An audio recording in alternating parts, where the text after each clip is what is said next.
Hey, good morning, everyone. Happy Friday. Welcome to another edition of the PT on Ice Daily Show. My name is Jason Lunden. I am the division lead for our endurance athlete division. And today I am going to be talking about knee pain and fat biking. As for those of us in the northern climes are definitely seeing that transition here with snow falling, temperatures dipping, and a lot of our athletes are either transitioning to indoor riding or riding outdoors now on fat tire bikes. So, what is a fat tire bike? Is a fat tire bike is a bike that has tires that are either minimum of 3.5, 3.7 inch tire width, up to five, sometimes even six. So these big kind of balloon type tires that you will see people riding on. Um, and the geometry on the frames of these bikes are different, so that can create some issues for our riders. And then also briefly talk about just some issues with people who are transitioning to riding indoors. So we'll talk about fit considerations for fat tire bikers, why knee pain and hip pain seems to be most prevalent in this population, and what to do about it, either from a fitting perspective or just giving your patients advice. So again, a fat tire bike is a bike with really wide tires, and it kind of looks like a moon rover going over. And they can. The neat thing is they can have really low tire pressure, and that allows them to uh, ride much more easily over softer surfaces. So in the north, it's typically snow, but a lot of people will choose those in sandier conditions too. So first, what are the kind of considerations for why people are developing knee pain when they're transitioning to fat tire biking off of either the road bike, gravel bike, or mountain bike? So the geometry on these bikes are different, because of the frame needing to accommodate the really wide tire. The width of the bottom bracket is a lot wider than you can find on a mountain bike. And so what that does is that pushes the rider's stance with a lot wider and changes what in the cycling industry is called the Q angle. So basically, the stance width and the alignment of how the foot, knee, and hip are lining up while someone is riding. So making them have a much wider stance width, uh, particularly if they're on clipless pedals, so pedals with a cleat. That can really create a lot of issues because they've gone from riding all summer on a narrower stance where their foot, knee, and hip are all in a straight line riding, to now riding where their feet are outside, um, of their hips. And then that is kind of driving the knees out as well, and then changing that force distribution at the knee as well as at the hip. So a real common complaint for people is uh, knee pain as well as groin pain with transitioning to fat biking. Other geometry considerations on the geometry is the seat tube angle is a little bit more slack to allow the rider to have more weight over the back wheel for better traction. This does come in a little bit of a cost for climbing, which really isn't a consideration with in terms of cycling related pain. But it does change where the saddle fore aft position is. Um, on the bike. So that too can create some more issues with hamstring or lateral knee pain too. So, at the very least, talking to your athletes who are experiencing knee or hip pain on a fat bike, and giving them the insight that, hey, your stance width has changed, your saddle position may have changed some. And so when if they're already seeing you for pain, it's a little bit too little, too late. But talking to them about as they're transitioning out of their fat bike, they can't be riding the same amount of volume right away, just because they're in a different position and those stresses um, or load is going to be slightly changed where that's being placed at the knee, and that is they need time to build up that tolerance. Having them change from clipless pedals temporarily to flat pedals will allow them to change, have more float, so to speak, because they can change their foot position so much more than they could with clipless pedals. Uh, would be another temporary solution, and then maybe having them adjust their saddle height a little bit higher than they've had on their other bikes, and maybe bringing the saddle a little bit more forward would be things that they could do on their own if you're not equipped in the clinic to address that. However, in the clinic, of course, getting their fat bike in and doing a bike fit on them is going to be your best case scenario. There are some challenges with fitting a fat bike just from getting it set up on the trainer. You definitely need to either have a direct drive trainer where you're mounting it with the wheel off of the back onto that direct drive trainer, or what I use in clinic is a front mount trainer. And then mounting that, taking the front wheel off and then mounting that on the front. However, because the hub spacing with the wider wheels and tires is so much wider, you need to do some jerry rigging in a way to get a stable platform. So that means getting really wide spacers for that through axle. So this is just a copper uh, pipe spacer that you can pick up at the hardware store. You do need a 16 millimeter inside diameter, and I'm using two of these plus a 1 mil washer to create a stable platform. The other thing that you'll run into is a lot of times they will have studded tires on the bike, and that will for sure cause some damage to the rollers on the front mount trainer. So you'll want to prep them ahead of time to make sure that they're changing to non-studded tires to do the fit. Once you got them on the bike, the fitting process is exactly the same as it would be on any other bike. We're going to start down at the pedal, look at fore aft, go then to the saddle, look at saddle height, so wanting that knee flexion angle at the bottom of the pedal stroke to be between 25 and 35 degrees.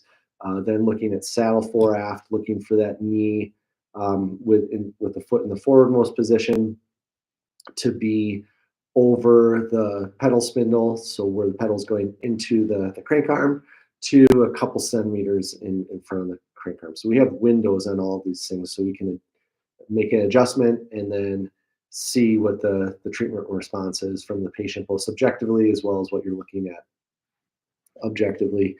And then really for the issue for most people with getting knee pain with fat biking is that stance width. And so if they are on clipless pedals, probably pushing the cleat laterally as far as you can to bring their stance width in. And then that likely won't be enough on a lot of people. So putting in a little bit more of an angle so that they're more toed out as long as their heel isn't hitting the crank arm or the chainstay with that. So those would be kind of the big things to do, as well as then looking at them off the bike from a musculoskeletal standpoint and seeing if there's any weaknesses that you can address, any mobility issues that you can address. And that's really kind of fitting a fat bike and the issues with a fat bike in a nutshell. These riders are ultra endurance riders, so the races are very, very long races. For example, I just had an athlete in this past week who does Iditarod up in Alaska on his fat bike. So he's out for multiple days, riding fairly slowly over what I would consider horrible conditions, well below zero, over kind of rutted snowmobile trails, and is mainly self-supported with some aid stations being a very long distance away. And that there's a lot of issues that the stories that he has are amazing with having where you're falling through the ice, having issues with wildlife, all those types of things. Quick question, Northern Movement PT is, hey, what trainer are you using for the fat bike fittings? I am using that front mount trainer, using the, I'm blanking on the name right now, but it's a front mount trainer, and it works really, really well. For a rear mount trainer, again, it's going to be hard to do a standard rear mount trainer with the flywheel, just because the wheel size on a fat bike is usually a 26 or a 27.5, which typically isn't going to be a problem on a standard rear mount trainer.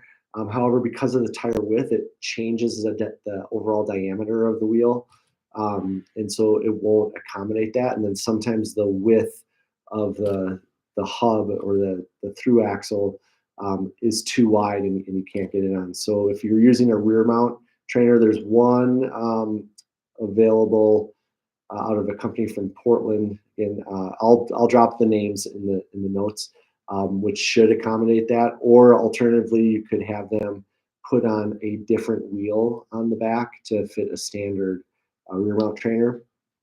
Otherwise, using a direct drive trainer should work just fine for you too. So something like a Wahoo Kicker um, should work too. But again, that front mount trainer is what I use.